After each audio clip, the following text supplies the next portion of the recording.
दोस्तों परम पूज्य प्रेमानंद जी महाराज क्या कह रहे हैं, वीडियो को पूरा सुनिए। वीडियो पसंद आए तो वीडियो को लाइक और चैनल को सब्सक्राइब करें प्लीज। जो गोवर्धन पर्वत देव दमन श्रीनाथ जी का दर्शन कर लेता है, पृथ्वी के समस्त तीर्थों और भगवत स्वरूपों के दर्शन का फल प्राप्त हो जाता है। गंधमादन पर्वत पर तपस्या करके जो फल प्राप्त नहीं किया जा सकता, उससे करोड़ गुना फल गिरिराज जी की परिक्रमा, गिरिराज जी के दर्शन से। पर परिक्रमा करने वालों से प्रार्थना है, ये जो आधुनिकता लेकर के ब्रज में आते हो, कृपा करके ऐसी परिक्रमा दूषित मत करो। परिक्रमा लगानी है तो नंगे पैर लगाओ, जूता मोजा पहन के परिक्रमा नहीं लगाई जाती। जो 3-3, 4-4 परिक्रमा लगाते हैं वो महानुभाव कपड़ा बांधे रहते हैं, उनकी बात अलग है। आप कहो जिंदगी में दोबारा ना लगाने को मिले, इसके बाद कोई व्यसन परिक्रमा मार्ग में न करे गिरिराज जी में। जैसे हमने देखा है, स्वयं सिगरेट पी रहे हैं, मसाला खा रहे हैं, पिच पिच थूक रहे हैं, तुम्हें शर्म आनी चाहिए। तुम ब्रजमंडल भगवान की तीर्थ मंडली जहां विराजमान है गिरिराज जी में, वहां आए हो, वहां तुम थूक रहे हो, तुम्हें शर्म नहीं आ रही? एक दिन मसाला नहीं खाओगे मर जाओगे, एक दिन बीड़ी सिगरेट नहीं पियोगे मर जाओगे, एक दिन नशा नहीं करोगे तो मर जाओगे। अरे यहां मंगल में धाम में आकर ये सब गंदगी करते हो। इसलिए परिक्रमा में दाहिने थूके नहीं, मुंहते नहीं, कुल्ला न करे। दाहिनी तरफ आराध्य देवते, चाहे वृंदावन की परिक्रमा हो, चाहे गिरिराज जी की, चाहे बरसाना धाम की, और नंगे पैर लगाओ। गोवर्धन पर्वत की यात्रा करने से 1 करोड़ सोने से सींग बढ़ाकर गौ में दान करने का जो फल ऋषभ पर्वत, कूटक पर्वत, कोलक पर्वत पर है, वो गिरिराज जी की यात्रा मात्र से पूर्ण हो जाता है। ऋषिमुख, सहगिरि, देवगिरि की संपूर्ण यात्रा और पृथ्वी की पूरी परिक्रमा करने का जो फल है, उससे करोड़ गुना फल गिरिराज जी की लूट लूट करके प्रदक्षिणा करने से प्राप्त हो जाता है, अर्थात दंडवती परिक्रमा से।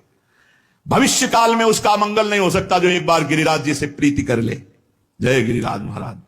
श्री शैल पर 10,000 वर्ष तक जो तप और यज्ञानुष्ठानों का फल मिलता है, गोवर्धन के पुच्छ कुंड में, जहां अप्सरा कुंड है, उछरी की लोठा के पास, स्नान करने से वो फल प्राप्त हो जाता है।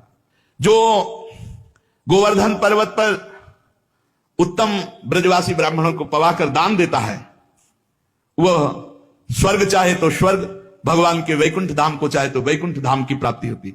धन होए ना तो ये लाभ लेना चाहिए, भगवान के तीर्थों धामों में जाकर के भूखों को भोजन देना चाहिए, पूज्य जनों को कुछ दक्षिणा भोजन ऐसे करना चाहिए। भगवान दिए हो तो करना चाहिए। यहां 1 का लाखों भगवान देते हैं, मिलेगा, थोड़ा धैर्य रखो। समय, खेती भी बोई जाती तो अपने समय से फलीभूत होती है। हमारे गोवर्धन पर्वत पर जो मानसी गंगा है, बहुत पवित्र है मानसी गंगा, बहुत पवित्र। ये अनुभव की बात कह रहा हूं, तभी बार बार हम जब गिरिराज जी की बात करेंगे तो मानसी गंगा की बात करेंगे। सैकड़ों राजसूय यज्ञ करने वाला उतना पवित्र नहीं हो सकता जितना मानसी गंगा में स्नान करने से गिरिराज जी का दर्शन स्पर्श महान पुण्यात्मा को प्राप्त होता है। यदि आपको विश्वास ना हो तो देखो, मैं महापापी हूं, गोवर्धन की शिला स्पर्श मात्र से मैंने भगवान श्री कृष्ण के स्वरूप को प्राप्त कर लिया।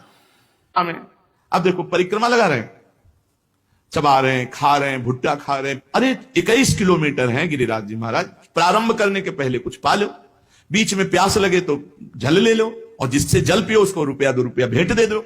जो यहां की पद्धति, ऐसे नहीं कि प्याऊ में ऐसे पिया नहीं, एक किसी का प्रतिग्रह यहां मत ब्रजमंडल में स्वीकार करो। अगर पानी पियो तो 2-4 रुपया दे दिया उनको, और फिर परिक्रमा लगाओ मौन होकर।